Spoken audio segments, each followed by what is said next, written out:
भागवत के 11वें स्कंद में तो एक बड़ी प्यारी बात कही है। नवयोगेश्वर ने जो संवाद सुनाया निमि को, उसमें दत्तात्रेय के 24 गुरुओं की जब कथा आई तो उसमें एक कुररी पक्षी की कथा आई।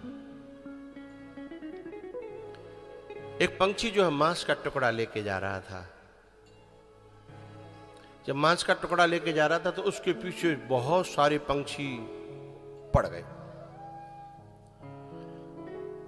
अब पंछी के पीछे जब वो पड़े तो पंछी को लगा कि यदि मैंने टुकड़ा न फेंका तो ये टुकड़ा तो जाएगा ही, संग में जान और जा सकती है। उसने उस टुकड़े को फेंक दिया, एकदम शांति मिल गई। त्यागा शांति अनंतरम, गीता जी बोले ये सब चीजें, धर्म, भंडारा, शादियां, गौशाला और क्या, वृद्धाश्रम, जब संसार से तुम्हें थोड़ा सा हटने की इच्छा तो थोड़ा करना, लेकिन इससे बंद मत जाना, इससे बंद मत जाना। ट्रस्ट बना करके सौंप दो दूसरों को, फिर आगे बढ़ जाओ। तुम जानो तुम्हारा काम जाने।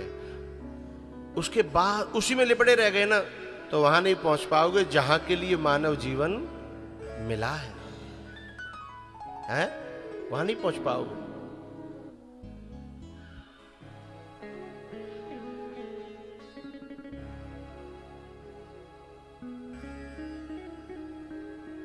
भरत के जीवन में ही राम राज्य होता है, दशरथ के जीवन में राम राज्य नहीं होता, धर्म के जीवन में नहीं, प्रेम से राम राज्य आता है।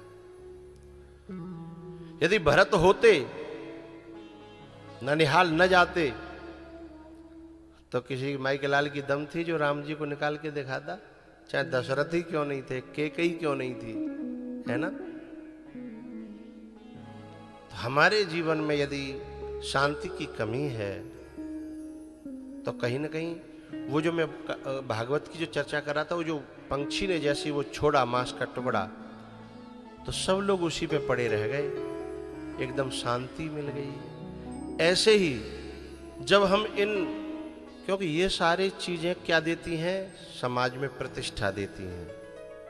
हमने 11 लड़कियों की शादी कराई तो समाज में प्रतिष्ठा होगी, लेकिन जितनी प्रतिष्ठा होगी उतने ही भौंकने वाले भी तैयार हो जाएंगे। दोनों बराबर चलेंगे, दिन है तो रात है, रात है तो दिन है, दोनों संग संग चलेंगे। तो अब मांस के टुकड़े ये फेंक दो ना, दोनों का सब के सब वहीं रह जाएंगे, तुम आगे निकल जाओगे, हैं? लेकिन जब तक ऐसी इच्छा हो कि अभी थोड़ा मुझे समाज में और प्रतिष्ठा बढ़ानी है, थोड़ा सा और संसार से ऊपर उठना है, तब तक करना, कोई बात नहीं, करना। ये महापुरुष जो करते हैं ना, महापुरुषों का ये लक्ष्य नहीं होता, लेकिन महापुरुषों के चेले चपाटे लगे रहते हैं कि हम संभाल लेंगे, हम कर लेंगे, आप तो केवल खड़े हो जाओ।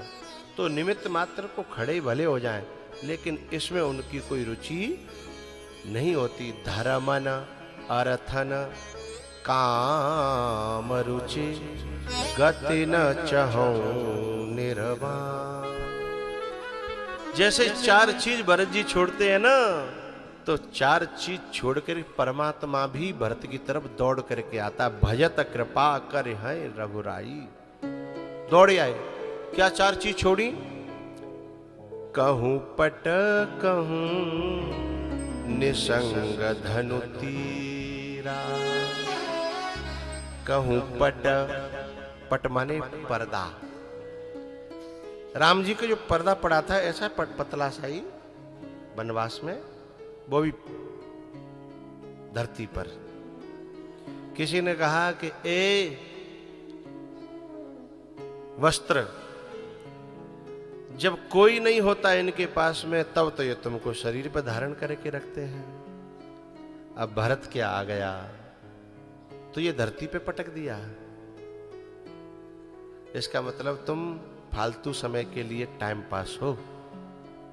उस पटुके से कहा जो कंधे पर बैठ पड़ा रहता था, तुम्हारी कोई कीमत है? धरती पे पटक दिया। पटका ने कहा, अरे बावरियो,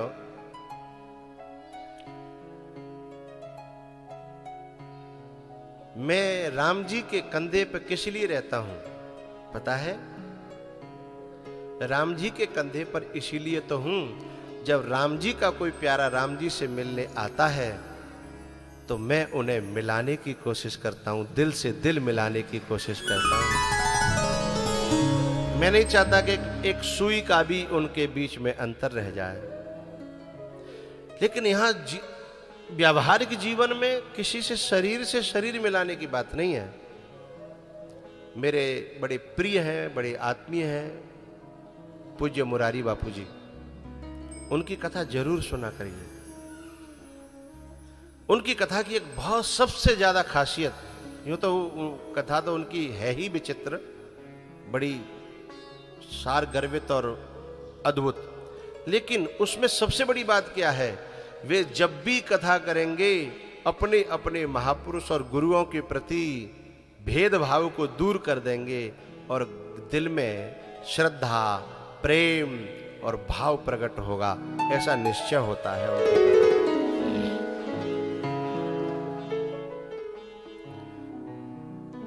तो दिलों को नजदीक लाए हैं, वो परमात्मा को स्वयं प्यारा हो जाएगा, उसमें परमात्मा की कृपा बरसेगी, महापुरुषों की कृपा बरसेगी। तो पट माने पर्दा राम जी का गिर गया।